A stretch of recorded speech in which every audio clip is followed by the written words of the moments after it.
नमस्कार, देशोन्नती संपादकीयमध्ये मी साक्षी आपलं स्वागत करते। 4 वर्षापूर्वी संपूर्ण जगात कोरोना नावाच्या विषाणूने संपूर्ण जगाला धुडगूस घातला होता। मुळात हा विषाणू अस्तित्वात होता किंवा नव्हता आणि असला तरी तो इतका जीवघेणा होता का यावर तज्ञांचे तेव्हाही मतभेद होते। परंतु या विषाणूने संपूर्ण जण वेठीला धरले होते ही मात्र वस्तुस्थिती होती।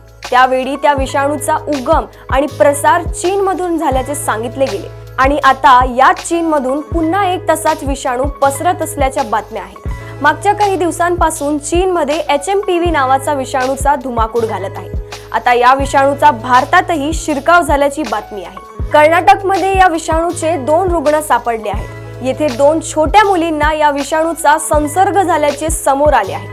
तर गुजरातमध्येही HMPVचा एक रुग्ण सापडला आहे। त्या पार्श्वभूमीवर सरकारी यंत्रणांना खबरदारीच्या उपाययोजना करण्यास सुरुवात केली आहे। खरे तर या विषाणूचा पहिला रुग्ण 2001 मध्ये आढळला होता। मात्र 24 वर्ष उलटून गेल्यानंतरही या विषाणू विरोधात प्रतिबंधात्मक लस तयार होऊ शकलेली नाही। अर्थात या विषाणू विरोधात लस नसली तरी हा विषाणू गंभीर नसल्याचे वैद्यकीय तज्ञांचे मत आहे।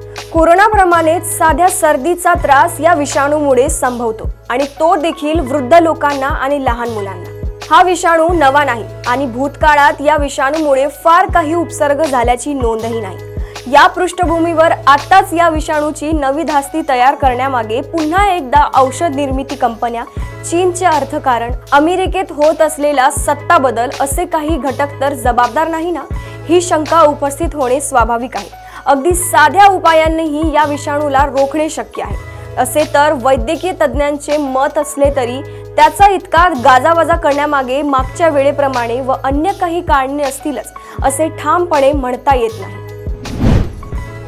अशाच राजकीय घडामोडी व अपडेट सोबत पुन्हा भेटूया देशोन्नती संपादकीयमध्ये। बघत रहा देशोन्नती। नमस्कार।